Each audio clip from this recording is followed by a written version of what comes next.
I need to start apologising that I'm not Stephen, but then I remembered he's a Dundee United fan and so you've got me instead. And just to start off, I always like to kind of give people a bit of flavour about what Westminster's actually like.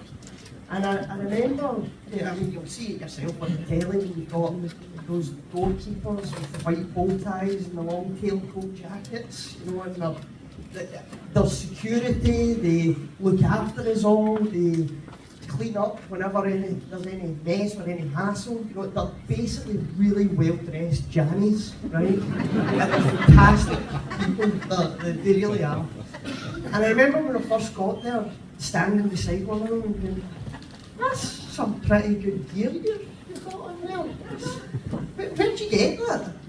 And I was like, it's not like you can walk into Marks and Spencer, you know, and come out of that. So he says, oh, it's very interesting. There is actually a royal contract between a very historical tailor on Savile Row and the royal family, and by extension, the Houses of Parliament. And they're the ones that do all the uniforms for like that, the royal family, for the big generals, and they also do the outfits for the doorkeepers. Oh, that's really good. What about the tights? Do you get them as well? And he just leaned in and he goes, boots, 2 for a tenner.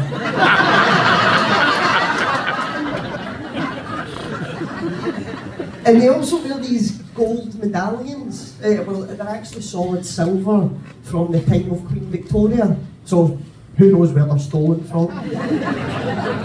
But they're covered in like gold paint. And I says, what's that you wear? And it's basically it's like a police badge. It gets them onto any royal estate as the security. And he said to me that they're numbered. I think it's something like 1 to 100. And the more senior you become, the lower your number gets. So I says, right, what number are you? 99. So they're great people, right? They really are. But it's strange to see almost like little penguins wandering around the place. But penguins that could absolutely batter you. And I don't mean chip chop battering. But it's a really, really bizarre place to work. And that's where, before we get into the politics of it all, I just want to say a big thank you, particularly to Philippa, but also to Allan, for being there with me, to be there to keep a bit of sanity and a bit of support for each other. Because it might come as no surprise, the SNP are not well liked in Westminster. And that actually gets to the heart of why this election is important. And there was something that Philippa said that struck me, and she said that she can't understand why support for independence is still hovering about the 50% mark. And I was exactly the same. I thought, with Brexit, with the cuts, with watching the Labour Party swing further to the right, what is it that's convincing people that the future of Scotland is best served in the United Kingdom as part of Westminster? And then it hit me. I know exactly why that's the case. And it's because people are struggling too much. People are so preoccupied with trying to scrape together pennies to pay their bills, to pay their heating, to pay for food on the table, to try and give their kids a chance in life, that they don't have time to sit and ponder about the Constitution of Scotland. And what our task has to be is to get across to people, look, we don't talk about independence because we're into identity politics, it's because we're into practical politics. I want Scotland to get governments that Scotland votes for. I want us to be able to get rid of governments that don't stick to their word, that don't keep their promises. So until that day comes, we've got to work with what we've got. And Philippa eloquently explained that we're not going to get independence unless we have the majority of Scotland on side with us. And this is where Westminster actually affords us opportunities. Because as the SNP have dominated over the last 10 years or so in every election, there's an entire generation of people who've known nothing other than the SNP winning. And that means that we are in danger of taking it for granted. And the reason that we won in 2015 was because we were able to seize an opportunity of a lazy Labour Party that had taken too many people for granted. We cannot and will not end up like that. We just can't.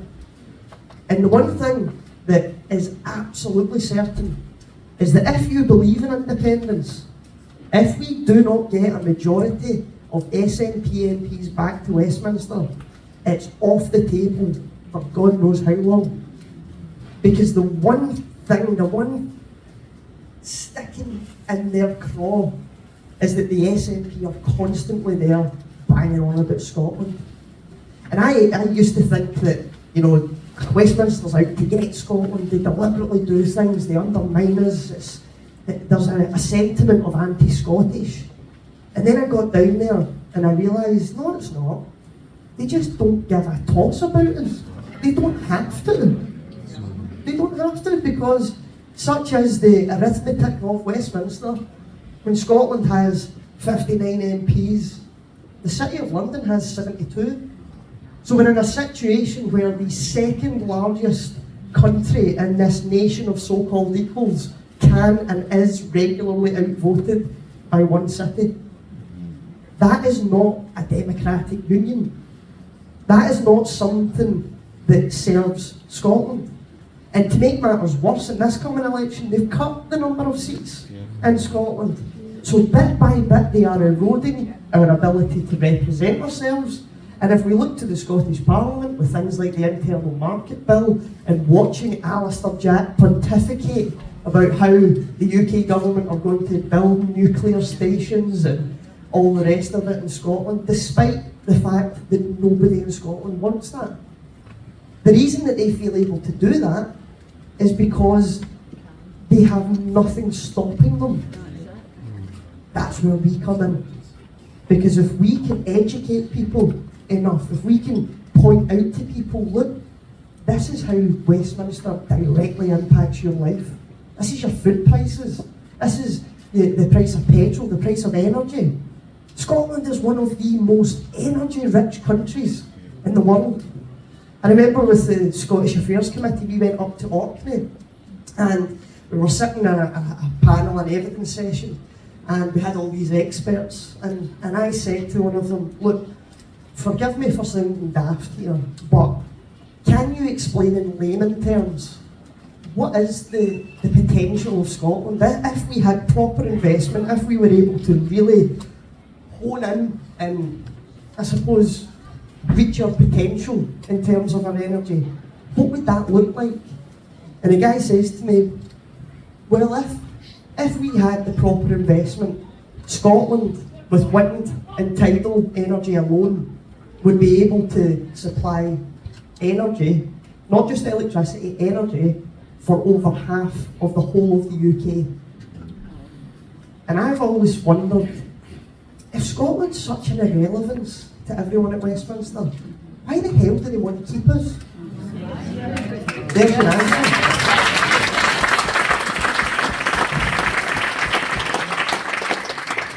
Now, you'll hear lots of things over the course of this election, and you will see many things you won't be able to unsee, much like the Prime Minister, soggy, standing at a lectern that's nearly bigger than him, just giving up, throwing it away. He's launching his campaign from Belfast, where the Titanic was built. I'm a fan of Titanic, but he's put a damper on that one for me. So the Tories, they know the game's a bogey. They do, they're going through the motions and trying to drag down everybody else with them. So the message that I actually want to focus on is the one that we are seeing punted through all of the tellies, all of the radio stations, and all of the newspapers, which is Keir Starmer's big change. Change. Everywhere you go, you'll see change, change, change. And I watched him talking last week, and he's banging on again about change, change, change. And he follows that with the sentence, stability. Stability is what we need. Stability is change. What the hell does that mean? How can you have a Labour Party with the state of the UK right now, under the economic pressure, under the social pressure, going to the absolute dregs of political arguments, start culture wars, trying to get people fighting amongst themselves so they're too busy to realise who's really making their lives miserable? How can we possibly have a Labour Party that comes into that and says, stability is what we need here? That's not change. When you look to a Labour Party that still supports Brexit, that's not change. When you have a Labour leader saying, we are not going to reverse the rate clause, that's not change. When you have a Labour potential Prime Minister saying, we are actually going to keep exactly the same spending plans as the Conservatives, even though every week we pretend that we're against it. But any SNP MP will be able to tell you that when push comes to shove, the Labour Party either sit on their hands or they go home. That's it. The number of times myself and Philippa and Allan have been left in one of those lobbies where it's only the SNP voting for things which, to be frank, are probably things that should be Labour policies. But they're not, because that is not what the Labour Party is anymore. And we'll hear, in fact we saw it today, Keir Starmer coming up to Scotland and pontificating how Labour needs Scotland. Labour needs Scotland to form government. Labour needs Scotland to be successful. And he's wrong, because the Labour Party do not need Scotland. That's why they're constantly, we're an afterthought to them. What Scotland needs is the SNP. Because when the SNP are there, we're not beholden to our London masters. We're not beholden to the right-wing cesspit of English politics. We're actually able to have the freedom and the ability to talk from a Scottish perspective specifically about what Scotland needs. The only reason that Scotland has been on the agenda for as long as it is because we've been there holding ministers to account, making life difficult for them. And if there's one thing that we can do until we get our independence, it's make life difficult for them. And just before I wind up here, I understand the scale of the challenge in front of us. And that's why when I think of Allan in particular, I first met Allan when he came down to Westminster in 2019, and I was having a conversation with him, and of course the first 10 minutes I was going, speak up! I can't hear you.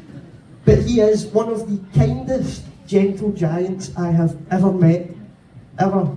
He is responsible, he is reliable, as Philippa said, but he's also got a good heart. And if there's one thing that Westminster is missing, it's people that have got a good heart. It's people who are there for the right reasons.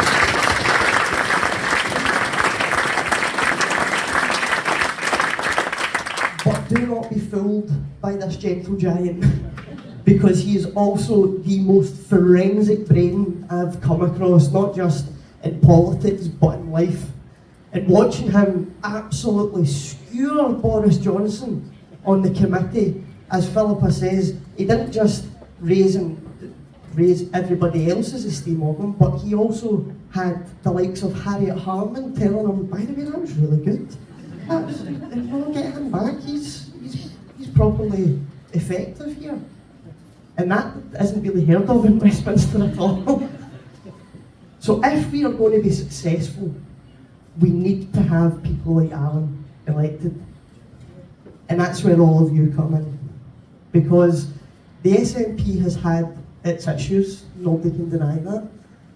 But if there's one thing that makes us still the envy of every other party, it's the number of people who are prepared to give up their time and go and knock on doors and have conversations with people. And I get asked all the time, how can we be more effective? How can we have a better campaign. And don't get me wrong, there's things that I think the party could do better, and it's namely equipping you with the arguments that you need to have the confidence to take people on, whether it's in a staff room, whether it's in your living room, or whether it's on the phone to a friend or a colleague. But it's with all of you that we're going to change people's minds, because undeniably the most effective thing out of any kind of medium of communication is a face-to-face conversation with somebody you know, somebody you trust, somebody you have a bit of a relationship or a rapport with, and just talking to them. Find out, what is it that's sticking in your craw? What is it that you think why you can't vote for the SNP? What is it that's bothering you? If it's independence, let me talk to you about it. If it's the economy, let me talk to you about it. If it's what will happen to defence, let's talk about it. Because when we can allay these fears, that's when we start making headway. And I don't care what anybody says, right? I have yet to meet a single person who voted yes in 2014 who's changed their mind to no. I've yet to meet anybody who's done that. So the support for independence is solid. We're not going anywhere. So let's turn that into something that Westminster can't ignore. We know that the electoral system is rigged against us. We know that they're trying to create the UK into being some sort of American-style system where you only have a choice between A or B, even though there's so much overlap between the two. So we've got a fight in our hands here, definitely. And like I said at the start, that shouldn't fear us, that should not scare us in the slightest. Because what we were able to achieve in 2015 was something that nobody predicted, nobody thought was possible. But it was possible because we tapped into what people were needing and what people were wanting from their governments. And we were willing to go and knock on doors, go and give leaflets, turn out at events like this. Even if it's making badges or cutting up leaflets or posting letters, everybody has a role to play. And there's not a single parliamentarian in here who was elected off their own back. It is the numerous, kind and talented members that get us elected. That's it. There's no big millionaire machine behind the SNP. There's nobody who's going to come in at the last minute with a £1 million donation or a COVID contract that they've managed to get millions for. There's not going to be any of that. There's just us.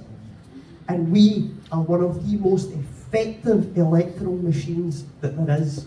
And we are still the envy and the fear that goes through the other opposition's minds at night.